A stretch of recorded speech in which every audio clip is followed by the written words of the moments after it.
કેશોદના દારૂડિયાઓને સુવિધા પૂરી પાડતા નગરપાલિકાના નવા શૌચાલયો।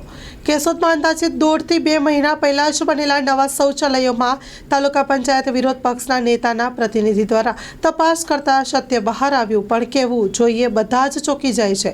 Story report by cameraman Rawaliya Madhu સાથે રિપોર્ટર જગદીશ યાદવ, જૂનાગઢ। નમસ્કાર મિત્રો, હું છું મનીષભાઈ ચુડાસમા, કેશોદ તાલુકા પંચાયત વિરોધ પક્ષ નેતા પ્રતિનિધિ। મિત્રો, સ્વચ્છ ભારત એટલે કે સ્વચ્છ ભારત અંતર્ગત જે મિશનો ચાલી રહ્યા છે, આજે હું તમને આપણું સ્વચ્છ કેશોદ બતાવવા જઈ રહ્યો છું। ત્યારે આપણે મીડિયાના માધ્યમથી સ્વચ્છ કેશોદની મુલાકાતમાં આ જુઓ તમે, આ કચરાના ઢગલાઓ, આ સ્વચ્છ ભારત, આ કેશોદ નગરપાલિકાની હાલત અને કેશોદ નગરપાલિકાના બિસ્માર શૌચાલયો, જે તમને ઉપરથી સારા સારા તમને નામ દેખાશે, ચકડાટ બનાવેલું છે। આની પાછળ જે કોઈ વ્યક્તિ જવાબદાર હોય તેમણે ખરેખર આની અંદર પૂરતું ધ્યાન દેવું જોઈએ।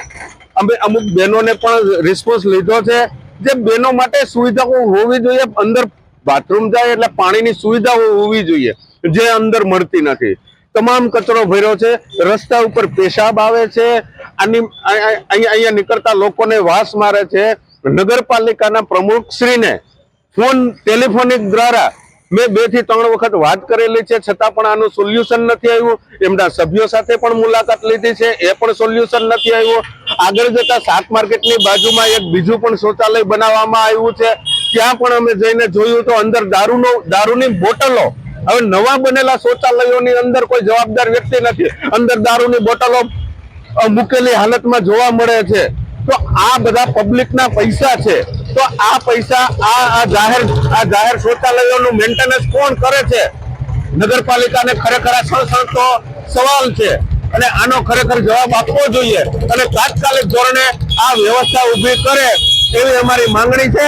નહીતર આકરામાં આકરી રીતે અમે એક વિરોધ પક્ષ તરીકે આંદોલન ઉપાડીશું અને કેશોદની પ્રજાને અમે સુખ અને શાંતિ મળે તેમજ સારી સુવિધા અને કચરા વિહીન અને સ્વચ્છ ભારતમાં તેઓ નિર્માણ પામે એવી વ્યવસ્થા અમે ઊભી કરશું।